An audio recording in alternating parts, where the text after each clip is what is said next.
ప్రభునందు సహోదరి సహోదరులారా, ప్రభువైన యేసుక్రీస్తు నామములో హృదయపూర్వక వందనాలండి. ముందుగా ఇంత మంచి సమయాన్ని ఇచ్చిన తండ్రైన దేవునికి ప్రభువైన క్రీస్తు ద్వారా కృతజ్ఞతాస్తుతులు చెల్లిస్తున్నానండి. బాగున్నారండి. వాక్యం చదువుకొని ప్రార్థన చేసుకున్న తర్వాత పాఠంలోనికి వెళదామండి.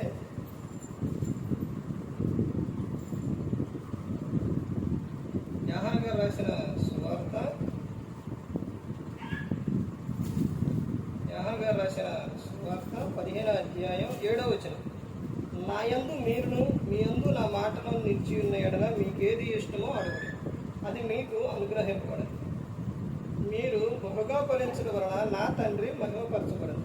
ఇందువలన మీరు నా శిష్యులకు. ప్రార్థన చేస్తున్నాను. పరలోకమందున్న మా తండ్రి, పరిశుద్ధ ప్రేమ గల తండ్రి, గొప్ప తండ్రి, కౌవ అయా, మీ ప్రియ కుమారుడు యేసుక్రీస్తు ప్రభువారి ద్వారా కృతజ్ఞతాస్తుతులు చెల్లిస్తున్నాము నాయన. ఈ రాత్రి వేళ తండ్రి మా అందరితో మాట్లాడమని మా ప్రభు అయిన యేసుక్రీస్తు నామలో వేడుకుంటున్నాం తండ్రి. ఆమేన్. ప్రభు యేసుక్రీస్తు నామలో హృదయపూర్వక వందనాలండి. దేవుని కుమారుడు యేసుక్రీస్తు ప్రభువారి లోకానికి వచ్చిన తర్వాత పరలోక రాజ్యం సమీపిస్తుంది కనుక మారు మనసు పొందమని ప్రకటింప మొదలుపెట్టారు. అంశం: క్రీస్తు నీలో ఉంటే నీవే సింహం. క్రీస్తు నీలో ఉంటే నీవే సింహపుత్రుడు. మళ్ళీ సింహపుత్రుడు అంటే మేము పుత్రులం కావా అనుకుంటారు. నీవే సింహం. అది పురుషుడైనా స్త్రీ అయినా క్రీస్తు కోసం బ్రతికేవారు. క్రీస్తు నీలో ఉంటే నీవే ఎలా సింహం అవుతావు చెప్పండి? ఎలా అవుతారు? నీవు ఒక సింహం. సింహం గురించి తెలుసండి. సింహం అడవికి రాజు. అంటే సింహం కన్నా బలమైనది లేదా? ముందు ఏనుగు. ఎత్తైనది లేదా?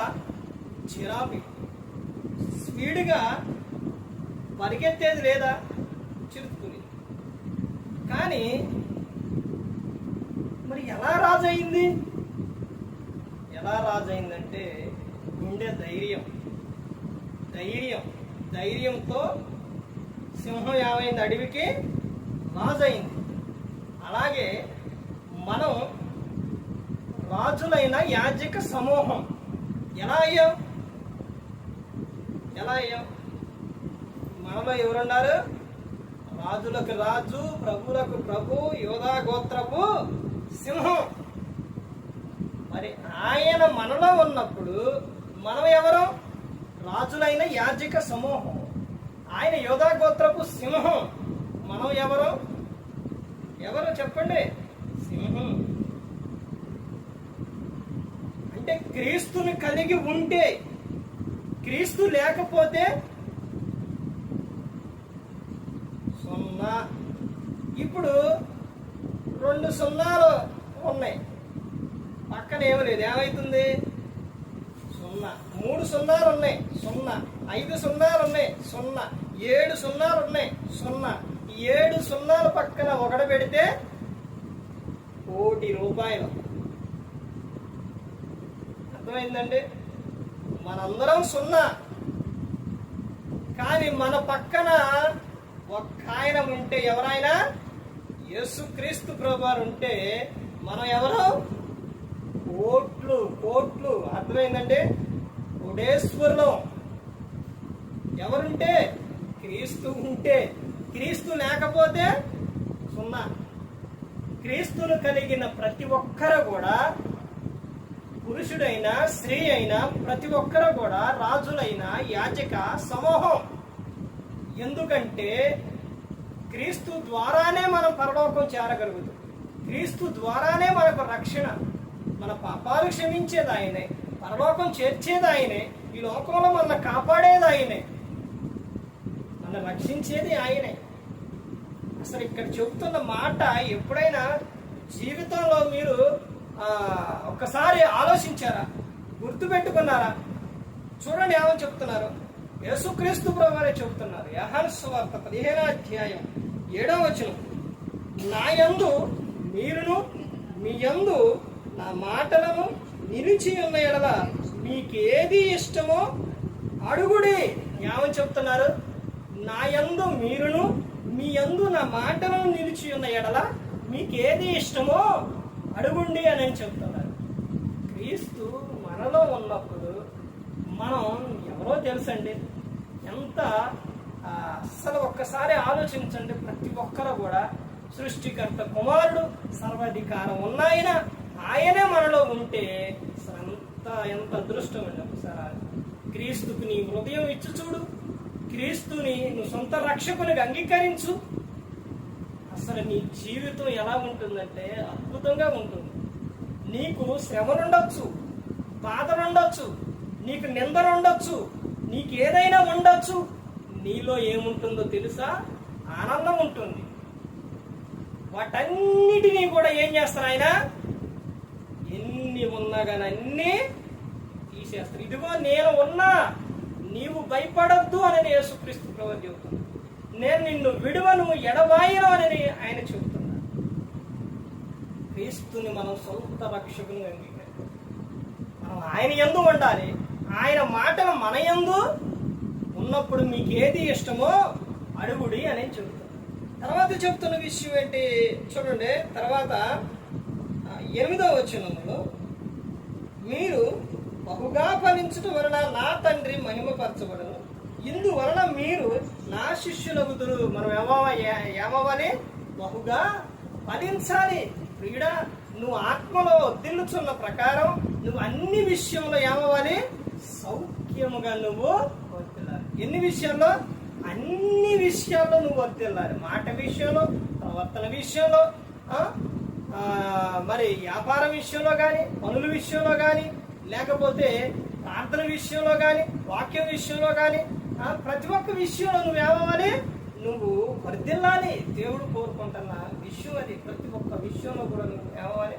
వర్ధిల్లాలి. క్రీస్తుని సొంత రక్షకునిగా అంగీకరించిన వారు సింహం. వారు ఎవరంట? సింహం. వారు సింహం ఎలాగైతే ఉంటుందో క్రీస్తుని అంగీకరించిన వారు క్రీస్తుని సొంత రక్షకునిగా అంగీకరించిన వారు ఎలా ఉంటారంటే, సింహం ఎంత ధైర్యంగా అయితే ఉంటుందో వారు కూడా అలాగే జీవిస్తారు. ఎన్ని నిందలున్నా, ఎన్ని బాధలున్నా, ఎన్ని శ్రమలున్నా, ఏ విషయంలో కూడా ఉంగిపోకుండా, వెనక తిరిగిపోకుండా, క్రీస్తులోనే నాకు దేవుడు నన్ను రక్షిస్తాను, నన్ను కాపాడుతాను, ఆయన నన్ను విడువడు అనే ధైర్యంతో ముందుకు వెళతారు. ఎంత బలమైన జంతువు వచ్చినా, ఏదైనా కానీ సింహం వెనకపోతుందా? వెనకపోదు, ధైర్యంతో ముందుకు పోతుంది. అలాగే మనం యూదా గోత్రపు సింహాన్ని మనం అంగీకరించాం. ఆయన మనలో ఉన్నారు.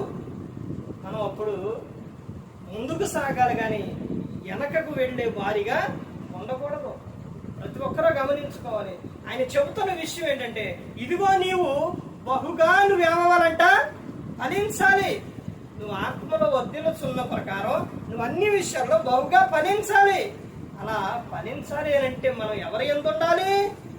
క్రీస్తు యందు ఉండాలి. క్రీస్తు మాటలు మనలో ఉండాలి. ప్రతి ఒక్కరూ కూడా ఈ రోజున క్రీస్తుని సొంత రక్షకునిగా అంగీకరించని వారు ఏమైపోతున్నారండి? చిన్న శ్రమ రాగానే, బాధ రాగానే లోకంలో వెళ్ళిపోతున్నారు. తర్వాత ఏమైపోతున్నారు? లోకం విడిచి వెళ్ళిపోతున్నారు.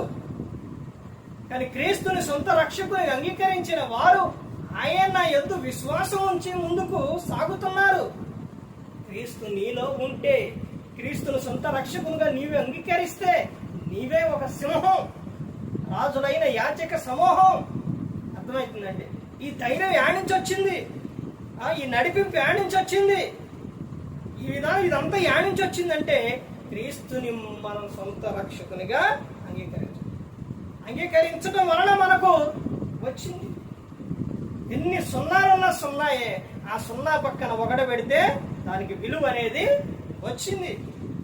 అలాగే మన పక్కన మనలోని క్రీస్తు ఉన్నప్పుడు మనకు విలువ, క్రీస్తు లేకపోతే మనకు విలువ అనేది లేదు. ప్రతి ఒక్కరు గమనించుకోవాలి. ఏ ఒక్కరూ కూడా నశించి నరకానికి వెళ్ళిపోకూడదు. యేసు క్రీస్తు ప్రభువారు ఈ లోకానికి వచ్చి మనందరి కోసం సిలువలో తన ప్రాణాన్ని పెట్టి ఉన్నారు. మరి ఈ విధంగా నిలబెట్టి మాట్లాడించిన తండ్రి అనే దేవునికి కృతజ్ఞతాస్తుతులు చెల్లిస్తూ ఇంతవరకు శ్రద్ధగా ఉన్న మీకు ప్రభు పేటన హృదయపూర్వక వందనాలు చెల్లిస్తూ ఈ మాటలు ముగిస్తున్న అందరికీ